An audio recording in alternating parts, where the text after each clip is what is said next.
जी अस्सलाम वालेकुम। मैं हूं शहजाद और उम्मीद है आप सब लोग खैरियत से होंगे। आज हम बैर साहब से जानेंगे कि ये जो पीआरए की नई जॉब्स एक्सपेक्टेड हैं इन्फोर्समेंट ऑफिसर और एडमिन ऑफिसर की, इन लोगों का बेसिकली काम क्या होगा, पोस्टिंग क्या होगी, पे पैकेजेस और दीगर जो मराहत हैं वो क्या होंगी।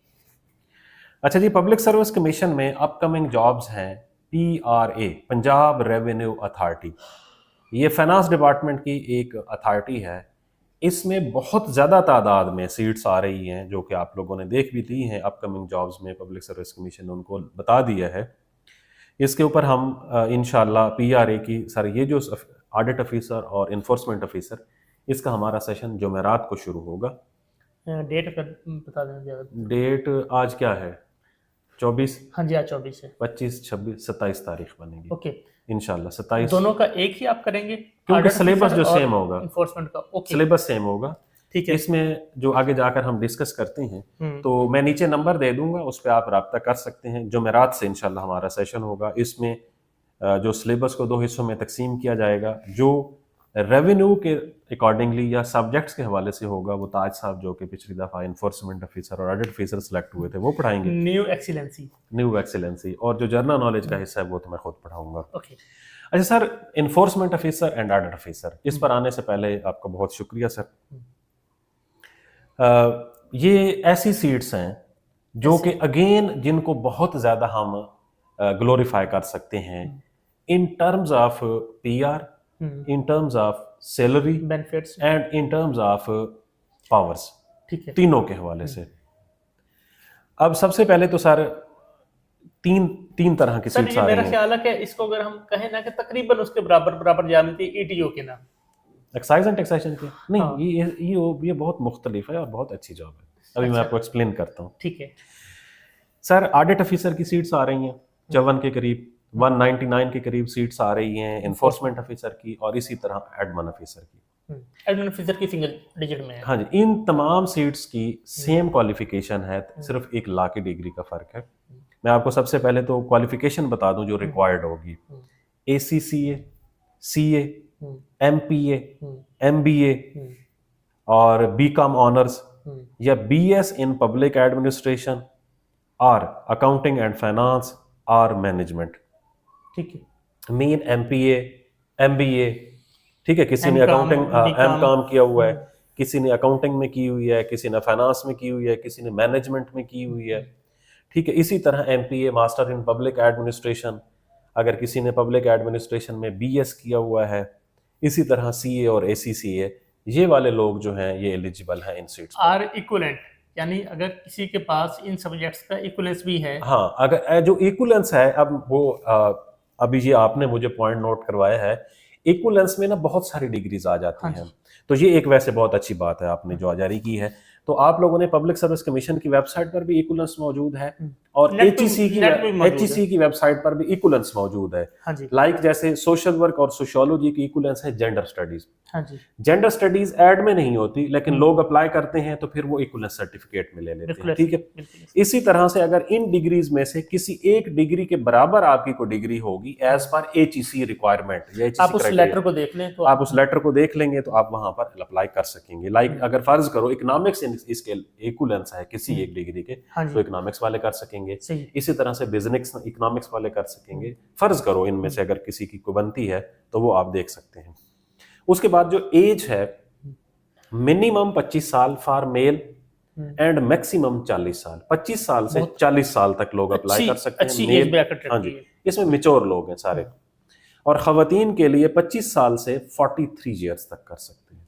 ठीक है, 25 से 40 और 25 से 43। 43। इसी तरह जो इन्फोर्समेंट ऑफिसर है उसके अंदर बाकी तमाम वही डिग्रीज हैं, उसमें LLB या LLB ऑनर्स जो है वो इजाफी है इन्फोर्समेंट में। इन्फोर्समेंट ठीक है। ऑफिसर के अंदर।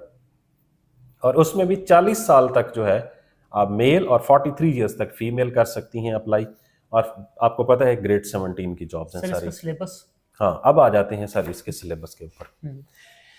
इसका जो सिलेबस पिछली दफा इश्तिहार आया था, 50 नंबर का जनरल नॉलेज था, और 50 नंबर का इसका था अकाउंटिंग, फाइनेंस, ऑडिट एंड पूरे का पूरा एक्ट था जो PRA, क्योंकि PRA सेल्स टैक्स एक्ट जो 2012 का सेल्स एक्ट है उसके तहत वो लेता है PRA अपनी कलेक्शंस वगैरह। तो वो वाला एक्ट इसके अंदर शामिल था। ठीक है। ये तो है सर इसका सिलेबस। हम्म, जनरल नॉलेज 50 नंबर का और 50 नंबर का सब्जेक्ट्स रिलेटेड, ठीक है। 50 नंबर का जीके और 50 नंबर का क्वालिफिकेशन। क्वालिफिकेशन ठीक रिलेटेड। हो गया। अब सर आ जाते हैं हम अगले जो आपने क्वेश्चन पूछने थे वो पूछे। एक तो ये बताएं कि एक तो हमने इस पे पहले एक दो दफ़ा बात कर ली है, मजीद आप ये बताएं कि ऐड कब तक एक्सपेक्टेड होगा? इंशाल्लाह इतवार तक ऐड आने के कभी इम्कान है। ठीक है। अच्छा, तो अब आप जो सेशन स्टार्ट करेंगे कितने ड्यूरेशन का होगा? 2 महीने का होगा, 4000 रुपये उसकी फीस होगी। 4 फी। जी। ठीक है।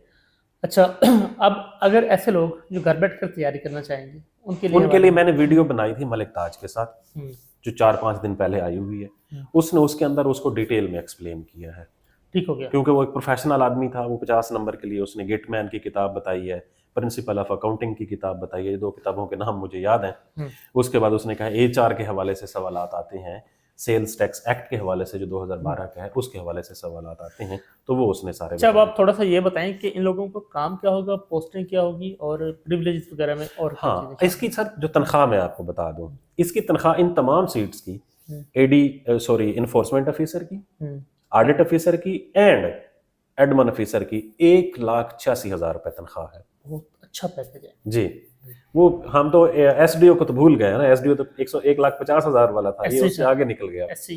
अब अगली बात, इन्फोर्समेंट ऑफिसर्स को दो इन्फोर्समेंट ऑफिसर्स को राइट नाउ एक गाड़ी दी हुई है उन्होंने। ठीक है। अब क्योंकि जो ऑडिट ऑफिसर है उसने तो बैठना है ऑफिस में, वो तो ऑफिस की जॉब है। जो इन्फोर्समेंट ऑफिसर है वो फील्ड की जॉब है, वो इन्फोर्स करता है।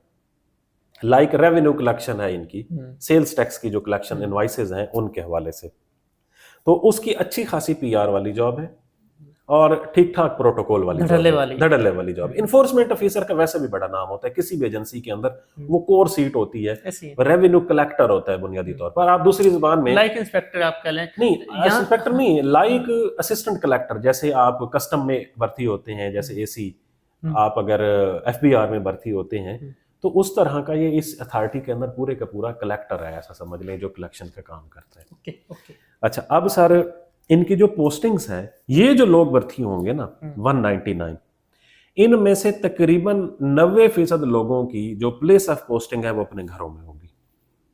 ओके, पूरे पंजाब में ये अथॉरिटी काम कर रही है, हर जगह पे कर रही है। ठीक है। क्योंकि इस दफा जो लोग इन्होंने भर्ती किए थे ना, अभी जो 100 के करीब लोग, उन सबको मेजर सिटीज के अंदर प्लेस किया है। लाहौर में, मुल्तान में, पिंडी में, गुजरावाला, ठीक है, फैसलाबाद, ठीक है, बड़े बिग सिटीज के अंदर इन्होंने अपनी बिग सिटीज के अंदर अब काम प्रॉपर फंक्शनल हो चुका है। बिग सिटी में फर्ज की अगर हम लाहौर की बात करें तो यहाँ कितने लोगों को एडजस्ट किया इन्होंने? लाहौर में तो मेरे ख्याल में काफी सारे 25-30 लोगों को इन्होंने हायर किया है। ठीक है, यानी हर डिस्ट्रिक्ट में 5 या 10 कम से कम 4 तो हर तहसील में एक तो होगा ना। ठीक है, ठीक है, कम से कम। तो इसी तरह फिर इन्होंने उस तरतीब से रखा हुआ है। मेजर सिटीज के अंदर ज्यादा लोग हैं क्योंकि टाउन वाइज वहां पर होती हैं चीजें, लाइक जैसे लाहौर में टाउन वाइज है। हाँ जी। तो इस तरह से, बट इन लोगों की तकरीबन सारे लोगों की इन्फोर्समेंट ऑफिसर्स की पोस्टिंग्स अपने अपने घरों में होंगी, नियरेस्ट प्लेसेस पर होंगी। ओके। और ये एक अच्छी कैरियर वाली जॉब है। ठीक है। राइट नाउ इसकी प्रमोशन जो है वो डिफाइंड नहीं है, क्योंकि ये 2015 में इसके रूल्स वगैरह, इसके 2015 में रूल्स फ्रेम हुए थे। फिर उस तरह से, क्योंकि आपको पता है ऊपर एक एजेंसी काम करती है, उसका नाम है FBR, वो एक बहुत बड़ी एजेंसी है फेडरल की जो है। अब उसके मैंडेट से हट के, उससे मिलते जुलते मैंडेट के साथ ये पंजाब के अंदर एजेंसी बनी हुई है, तो डेफिनेटली इसको थोड़ा सा टाइम चाहिए। अभी 10 साल हुए, 10 साल मतलब ये न्यू बॉर्न है, ऐसा समझ लें कि कोई भी ऑर्गेनाइजेशन। तो अगले 5-7 साल में जिस तरह से इसके ऊपर बाकायदा टारगेट्स रखे गए हैं कि आपने ये टारगेट्स मीट करने हैं, अगर इसके ऐसे टारगेट्स रहे और इसकी प्रोजेक्शन और रिफ्लेक्शन आती रही जो हमारी बजट बुक है, तो मेरे ख्याल में ये अगले 5-7 साल के अंदर खड़ी हो जाएगी एजेंसी, और शायद ये पंजाब की सबसे बेहतरीन अथॉरिटियों में से एक होगी। ओके, ठीक हो गया। इन लोगों की डीलिंग किसके साथ होगी आगे? देखिए, फील्ड वर्क क्या होगा? ये PRA आपको भी पता है, जो PRA का ये होता है जो सर्विसेज लोग प्रोवाइड करते हैं। PST जो है, ये सर्विसेज जो लोग प्रोवाइड करते हैं उनसे ये लोग टैक्स करते हैं। अब उन एजेंसीज की मुख्तलिफ जगहों पर रजिस्ट्रेशन होती है, इनके साथ भी उनकी रजिस्ट्रेशन होगी। फिर ये उनसे उनकी जो रिसीट्स होती हैं, उनकी ट्रांजैक्शंस होती हैं, उनको देखते हैं, जितना PRA का टैक्स बनता है वो कलेक्शन होती है। मतलब ये सजा तक इम्पोज कर सकते हैं, सील भी कर सकते हो। यकीनन अब इनके पास फाइन भी। फुल फ्लैज इख्तियार, इन्फोर्समेंट ऑफिसर का काम ही यही है। हम्म।